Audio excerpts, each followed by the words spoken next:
4 minutos han pasado ya de la hora 9, ya arribando prácticamente al tramo final de lo que nos compete media hora, hasta las 9:30, ¿no? 12 grados en este momento, la temperatura en la ciudad de Comodoro Rivadavia. Y si bien los que somos y formamos parte de la radio sabemos que la radiofonía es una herramienta tradicional y popular de comunicación, elegido por muchos por excelencia, si se quiere, ¿no? Y ha sido utilizada durante décadas, aunque ha sido superada en la popularidad por las redes sociales de hoy en día en el contexto actual y de otras formas de comunicaciones en línea. Pero la radio sigue siendo una fuente muy importante de información, entretenimiento y conexión para muchas personas en todo el mundo.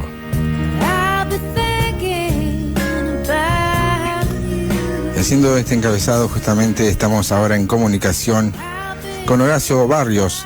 Él es periodista, productor, analista, asesor de radio, nacido en Comodoro Rivadavia, de extensa trayectoria en medios de comunicación, habiendo ejercido la información en diferentes informativos como de Radio 10, Radio del Plata, América 24, en Capital Federal, LU9, Radio Mar del Plata, y entre otros, ¿no? Sin más encabezado, vamos ya a saludar y agradecemos mucho la comunicación con Horacio Barrios. ¿Cómo andas, Horacio? Buen día y perdón por hacerte madrugar, ¿no? Hola, buen día, Tony, ¿cómo estás? Sí, lo que pasa es que suelo acostarme bastante tarde y me levanto más o menos tipo 10 de la mañana, 10:30, y me pongo a hacer las tareas cotidianas, ¿no? Pero no, un rato antes está bien, no hay problema. Perfecto. ¿Cómo estás? Muy bien, justamente la forma de ser, querer saber un poquito más de lo que estamos nosotros ejerciendo, ¿no? Y que es para nosotros tan apasionante el medio de la comunicación y en este caso la radiofonía. Queríamos saber, conocerte, que nos des unos tips de consejos, poner una reflexión también, pero para empezar, ¿hace cuánto estás involucrado en este mundo tan brillante y maravilloso que es el medio de comunicación? ¿Por qué elegiste justamente la radio, no? Bueno, más que nada, sí, es el periodismo y la radio, y empecé a los 18 años, así que son alrededor de, te digo, un poco más de 40 años. Ah, mirá. Sí. Sí. Y fue por casualidad, digamos, no por una elección que uno hace. Bueno, siempre todas las cosas uno las elige, pero esto vino como solo, digamos. Hace muchos años yo estaba cursando en el colegio secundario de la localidad de Río Mayo, donde mi padre era juez, bueno, yo vivía allá. Y surge la iniciativa de crear un periódico escolar, un diario escolar. Sí. Bueno, ahí empezó todo. Ah, mira.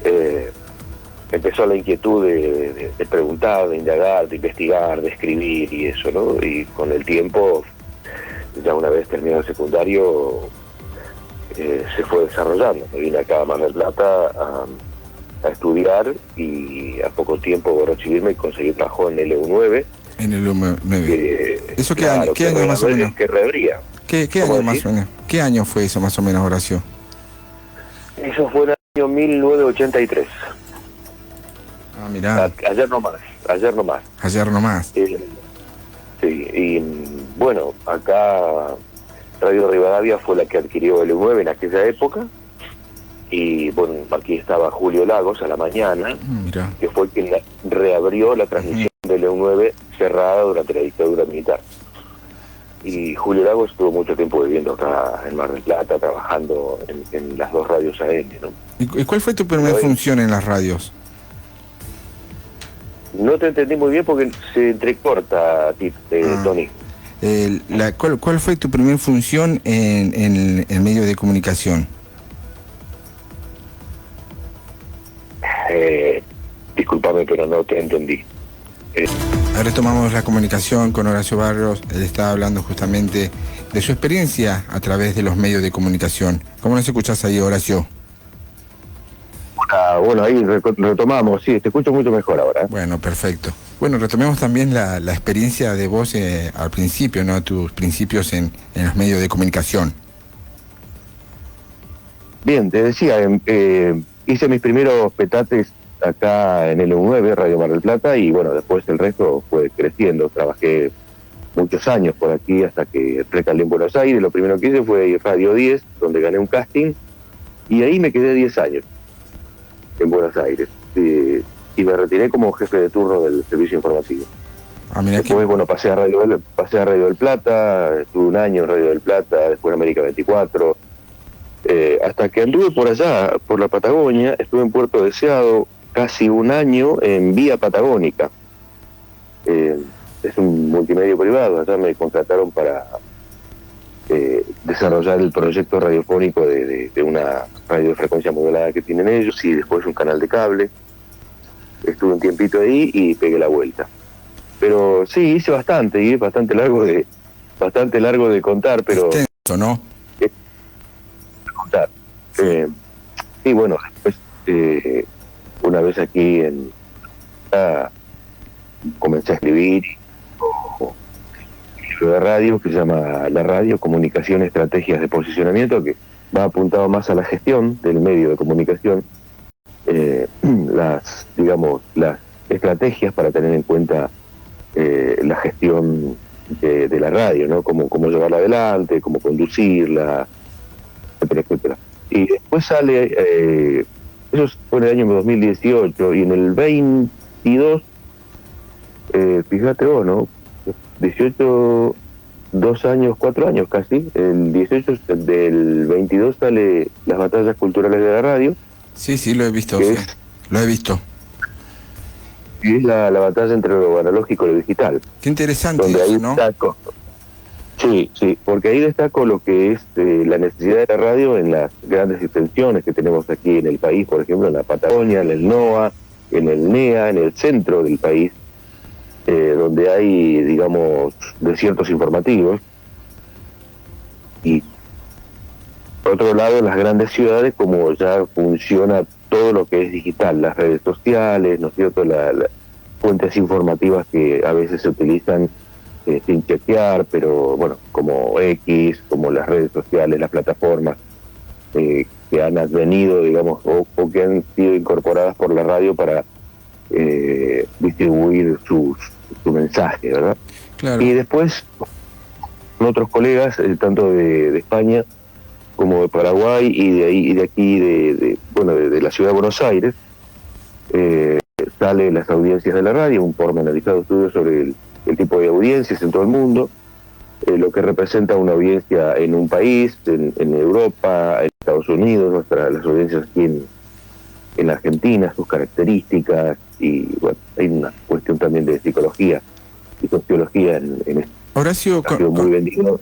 Sí. Con respecto a tu experiencia en los medios de comunicación, para vos, la llegada o la creación de muchas FMs ha enriquecido el aire o ha generado, si se quiere, un degrado prácticamente muy importante en la comunicación verbal?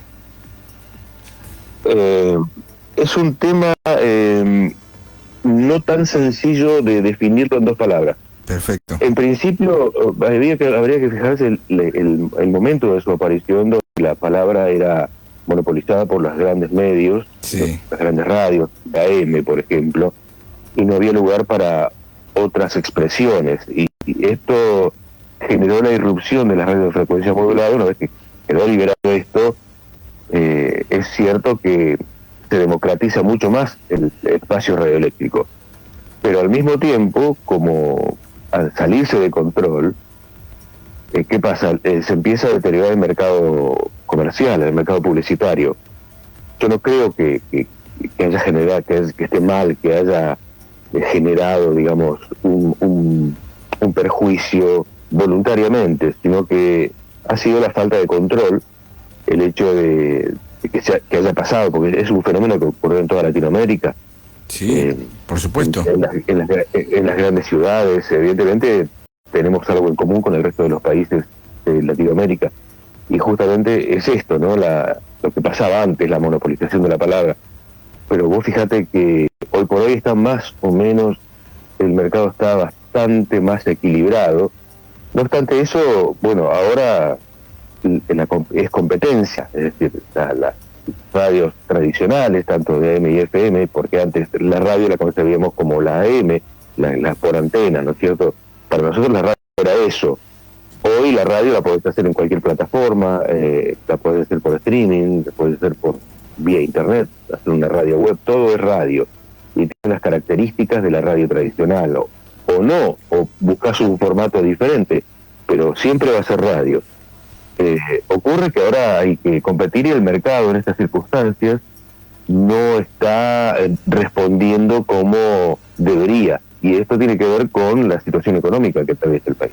Porque vos fíjate, hoy por hoy sí que hay una gran crisis en los medios de comunicación. Este gobierno ha quitado así de golpe, como cuando uno quita un mantel de una mesa, ¿no es cierto?, de golpe y que caen todas las cosas, ha quitado la pauta oficial del Estado, que venía ya de la época del menemismo, y a muchas radios que pagaban sus sueldos y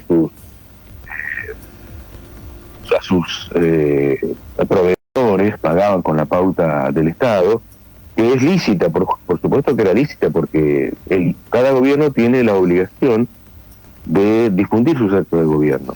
Por lo tanto, esto era en pago de eso, no era un regalo que el Estado le hacía a las radios.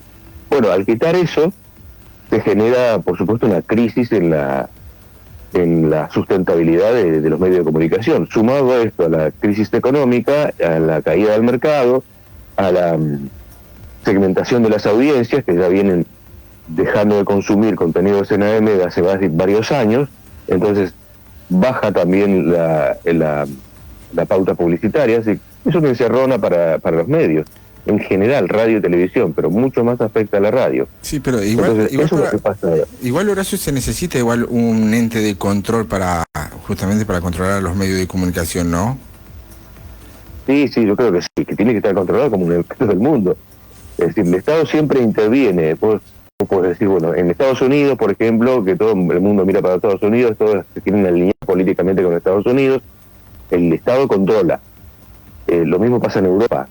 Todos los estados controlan todo lo que sea controlable en un mercado, tanto comercial como, bueno, en este caso de las frecuencias de radio, por ejemplo. Pero bueno, esto que está pasando aquí en la Argentina es propio de los países subdesarrollados, es decir, aquello, fíjate que, como es, sucede también en pequeños países de Latinoamérica, como Ecuador, como en Haití. Esto es un despropósito lo que está sucediendo en este momento. Hoy a través de que hay muchas redes sociales donde surge la opinión, vos decís que ahí es donde realmente se genera la opinión pública y no en el medio de comunicación tradicional como es la radio. Son dos cosas muy distintas. Yo creo que la opinión pública es diferente de aquello que vos me mencionás de las redes sociales. Mucha gente se informa a través de las redes sociales, pero esta información por ahí sesgada. Se está utilizando mucho el Twitter para informarse, pero siempre hay que tomarlo con mucha prudencia. Creo que el mejor medio para informarse sigue siendo la radio. De hecho, en todo el mundo sigue siendo la radio el medio número uno para informar. Más allá de que, repito, muchas personas utilizan las redes sociales para hacerlo. Sí. De hecho, muchas radios también se informan, entre comillas, a través de las redes sociales. Pero yo soy de aquellos que insisten que hay que chequear todo tipo de información que ingresa al medio, sea de donde sea de las redes sociales, identificadas con un protagonista determinado, que yo puede ser un personaje público, un funcionario, etcétera. Desde la aparición de esta red social Twitter, hoy llamada X, sí, muchos medios se han guiado por esto. Ha sido un fenómeno, yo lo describo en uno de mis libros, cuando inclusive el Papa ha tuiteado en algún momento y se ha tenido como válido eso. Y bueno, evidentemente es algo que está perdiendo la radio, que pierde la espontaneidad, pierde la inmediatez ante las redes sociales. Que nada, en este caso, ante X, ¿verdad? Para vos, Horacio, otra de las preguntas, como para que no se me escape, ¿vos notás un degrado justamente en la buena comunicación que vendría siendo en el contexto histórico de antes, en las radios tradicionales, con respecto al oyente, esa comunicación que había se perdió? ¿Por qué? Yo creo que se ha modificado, que se ha transformado. En parte, si alguien quiere verlo como perdido, es posible, también es atendible. Creo que antes el medio era mucho más formal, mucho más serio, y también era era otro momento de la historia. Hoy por hoy, y las cosas, las formas han cambiado, las formas de comunicarse han cambiado. Y en los medios tradicionales también se está produciendo un cambio en la manera de comunicarse con la audiencia. Antes, vos sabés que, por ejemplo, tenías que ir de saco y corbata a trabajar a la radio. Totalmente, no era televisión, pero uno con saco y corbata tenía que ir. Bueno, nosotros en Buenos Aires al principio teníamos que ir de saco y corbata.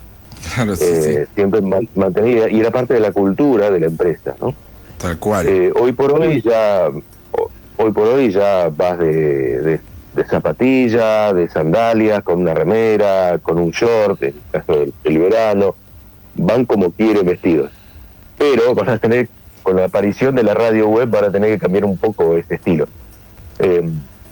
Yo creo que se ha transformado a estos tiempos. Y si vos querés, bueno, se ha degradado, y yo te puedo decir que tal vez sí. Tendríamos que tener una mesa para ir analizándolo, pero sí. Yo creo que en parte sí se ha informalizado la forma de comunicar. Sí. Fíjate vos que ahora, esta semana yo estaba escribiendo un artículo sobre las mujeres en la radio, desde la primera mujer que salió en la radio en 1920 hasta, digamos, no analizando a las locutoras actuales, sino hago el freno en la década del 80-90, y en algunos casos algunas mujeres que comenzaron en la década del 70, en la década del 60, que todavía están trabajando. En el caso de Reina Morán, de Beba Viñola, de Liliana López Poresi, destaco esas mujeres, ¿no?, que hicieron historia en la radio. Y escuchaba a Nucha Mengual, por ejemplo, y no podía creer el grado de profesionalismo. Yo digo, esto no existe más en la radio, la formación que tenía uno, ¿no?, con respecto a todos los temas, ¿no? Claro, la formación, la seriedad, el compromiso, ya eso no está más. Hoy la radio se ha informalizado, y cualquiera, porque tiene también muchas alternativas en frecuencia modulada, puede hacer radio. Exacto. Sí, claro, los nuevos conductores, las nuevas estrellas, es posible que estén ahí, en esas FM barriales, en esas radios comunitarias, probablemente, porque hay muchos conductores y animadores que han salido de allí. Horacio, y que están trabajando. Y otra de las preguntas que se me viene ahora en el momento: se ha caído un paradigma muy importante en lo que vendría siendo el medio de comunicación radial, que antes prácticamente el periodista era un panelista, ¿no?, y hoy en día pasó a ser un conductor, ¿no?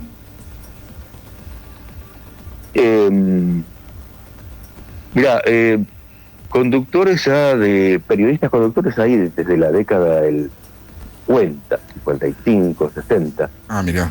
Que claro, fíjate, Bernardo Neustadt, Mariano Grondona, toda esa gente que ya trabajaban en la radio a la mañana, que sí eran, digamos, tenían bastoneros como periodistas deportivos. Era el típico formato de la radio generalista, que después se fue ampliando y estableciéndose como primera mañana, segunda mañana, y después los magazines, ¿verdad? Pero ya hace bastante que hay periodismo de opinión a la mañana temprano. Hoy por hoy ya las radios, todas las radios tienen periodismo de opinión a la mañana, inclusive hay algunos que recorren los títulos de los diarios y trabajan a partir de ahí, arman su agenda con los títulos de los diarios. Sí, omiten opinión, vendría siendo, ¿no? Omiten opinión. ¿Y qué te voy a decir, Horacio, con respecto, ¿qué lugar forma hoy día el operador técnico de radio? Porque como que se ha transformado, ¿no?, a través de la innovación y la automatización de las radios. Es como que se ha despreocupado un poquito más la selección musical, los separadores, la artística que forma parte de la vestidura de una emisora. Eso ¿cómo se ve hoy en día para vos? Hay que destacar que, por ejemplo, yo hablaba con un colega de allá de Comodoro, sí, hace un tiempito, y decía que hay unas diferencias, inclusive que tienen que ser, que son geográficas, ¿no? ¿Dónde se hace buena radio? Se hace radio más o menos. En Comodoro no se hace buena radio. Mira en Comodoro faltan productores, porque vos no podés poner a un conductor, a un locutor, a que produzca, a que opere, a que venda publicidad. Es un despropósito. Y eso, entonces, si se quiere, es una autoexplotación igual. Sí, bueno, porque no tiene alternativa, pero al mismo tiempo no hay quien arriesgue nada en Comodoro. Y como pasa en Comodoro, pasa también en otros lugares como en la ciudad donde yo vivo, Mar del Plata. Nadie te pone un mango. Vamos a ir separando las cosas, voy a decir. Sí. Los operadores se forman en los institutos, se forman en el ISEC, en Buenos Aires, se forman, también ahí hay un ISER en Trelew, tenés el ISER en Buenos Aires, tenés Éter, tenés COSAL, lugares donde se forma un operador de radio y televisión. Después, los que hacen artística son los productores que se dedican puntualmente a la artística en radio. Pero la artística en radio se arma, ¿cómo se arma? Se hace un comité donde participa el director de la radio, participa también el gerente de contenidos de la radio, pero eso de la artística tiene que ver con una planificación. Claro, ¿Qué es lo que la radio qué es lo que la radio le quiere decir al oyente? ¿A través de qué mensaje? ¿Cómo? Es decir, es su identidad sonora. Claro, sí, sí. La identidad sonora de la radio que hace a su imagen corporativa también. Eso es lo que hacen cierto tipo de productores que se dedican a la edición, se dedican a la edición justamente de artística, ¿verdad? Y el realizador es alguien que ahora ya está desapareciendo de la radio. Antes había enormes anaqueles, entrabas a una discoteca de la radio y tenía miles y miles de discos, todos clasificados por estilo, por autores. Entonces, antes vos, ¿qué hacías? Los musicalizadores te musicalizaban así al tuntún y te entregaban el paquete allá arriba, iban al control y sí, llevaban el paquete de discos. Los famosos jefes de discoteca eran, ¿no? Los famosos jefes de discoteca eran, ¿no? Claro, exacto, y te hacían la planificación de los temas musicales que iban en la hora de programación, en la hora de programa. Entonces llevaban el paquete, si vos tenías 2 o 3 horas, te llevaba un paquete más grande, que generalmente eran entre 13 y 14 temas por hora, claro. Entonces te los ponían todos ahí arriba. Y tenías una lista de discos y de temas, entonces vos ponías el tema musical que iba en ese momento, que te programaba aquel encargado de programar la música. Y todo eso tenía que ver con la identidad. Hoy por hoy, hasta la música está comprometida con la identidad sonora de la radio. Uno puede poner cualquier tema musical. Si yo tengo una radio de frecuencia modulada que quiero pasar rock y viene un musicalizador y me tira un tango, pero vos no entendiste de qué se trata esto. Claro. Es decir, cada radio tiene su estilo musical. Antes era así, sí, yo elijo lo que quiero, meto un tema de jazz, lo mezclo con un tango y viene después un folclore y claro. Después pasamos a Luis Miguel. Es una mezcla que antes, eso es por falta de conocimiento. Después se entendió que la radio tiene que tener una identidad sonora, repito, y que sea identificable. Claro. Todas las emisoras son identificables por un sonido, claro. Por un sonido, y que tiene que ver ese sonido con un relato, con un relato artístico, para que el oyente la pueda identificar. Claro. Que el oyente se siente identificado, igual así decimos, con la identidad de la radio. No, que el oyente identifique la radio. La identidad que tiene el oyente para consumir de comunicación seguramente tiene que ver con los consumos que ese oyente hace de esa radio o de otra radio. Si yo consumo Radio Cielo, por ejemplo, sí. Y me identifico con el mensaje de Radio Cielo, ¿por qué? Porque pasa la música que a mí me gusta, porque están los conductores que yo escucho cotidianamente. Entonces yo escucho solamente Radio Cielo, no escucho Radio del Mar, escucho Radio Cielo, porque me gusta la forma en que comunican. Ahí yo me estoy identificando con la radio, ¿sí? Perfecto, ahora sí. Y eso genera la fidelidad, ¿cierto? La fidelización del oyente. Perfecto. Y como para ir finalizando de esta entrevista, esta mini entrevista que te hicimos, Horacio, y ya te agradecemos mucho, ¿cuál es tu reflexión con respecto a las nuevas generaciones que comienzan y quieren comenzar, si se quiere, ¿no?, a incursionar en el medio de comunicación? Bueno, fíjate que hoy por hoy se conoce poco de las nuevas generaciones, más que nada aquellas que ingresan al medio complejo, ¿viste? Por el hecho de que son generación Z, los que hoy están empezando a estudiar locución y comunicación, y sabemos muy poco de ellos, ¿viste? Algo que te puedo decir es que las características es que son nostálgicos y que consumen música de la década del 70 al 90. Pero bueno, para aquellos que ingresan al medio de comunicación, lo primero que tiene que ser es identificarse con la carrera que eligen, ser responsables, serios y muy profesionales el día de mañana, y dejar esa informalidad tan abusada en la radio, y que sea un poquito más controlada. Lo ideal sería que aquellas ciudades donde hay empresarios egoístas, donde hay empresarios subdesarrollados, porque es así, que son, digamos, explotadores, que no te ponen un mango sobre la mesa para que vos trabajes y el trabajo lo tenés que hacer vos solo, eso tiene que eliminarse, tiene que salirse. ¿Y cómo se hace? Bueno, primero aquellas ciudades que no tienen productores radiofónicos tienen que tener productores, enseñar la carrera de producción, cómo se produce contenido para un programa determinado. Perfecto. Entonces vos le alivianás la carga al conductor del programa, porque no está bien que el conductor se encargue de todo, y hasta de vender publicidad. Sí, tal cual. Si hay nuevas generaciones y quieren formarse en esa actividad, bienvenido sea, porque eso es lo que hace falta. Ahí en Comodoro Rivadavia, acá en Mar del Plata, no sé, en Lechongué, en distintos lugares, en Balcarce, acá en Buenos Aires, o en Trelew, en Sarmiento, donde sea, porque no es compatible que un conductor esté haciendo todo, siendo un locutor, conductor, inclusive grabando avisos. No me digas que no pasa eso en Comodoro. Sí, pasa eso en muchos lugares. Sí. Te graba avisos, te sale a vender, te produce el programa, a la mañana no tiene... ¿Cuándo duerme? Y casi no tiene tiempo. Y es proclive a cometer muchos errores en la comunicación con el oyente. Y para eso le podemos mandar un gran saludo a nuestro amigo y colega Cristian Latorre, ¿no?, que ya dentro de un rato arranca con su programa. Tiene un gran amigo. Bueno, Horacio, por eso tiene que haber productores. Hacer buena radio significa eso. Perfecto. Y hacerse una agenda a la mañana con los temas a tratar en el día, improvisar poco, dejar poco espacio a la improvisación y abarcar aquellos temas que más consume la gente. Bueno, no te robo más tiempo, porque yo empecé a tomar carrera ahora, porque vos me llamaste a las 9 de la mañana, yo me estaba despertando, y hace 10 minutos que empecé a tomar carrera. Bueno, te agradecemos mucho y mil disculpas por haberte hecho madrugar, pero muy agradecido por haber aceptado esta mini entrevista que te hicimos, Horacio.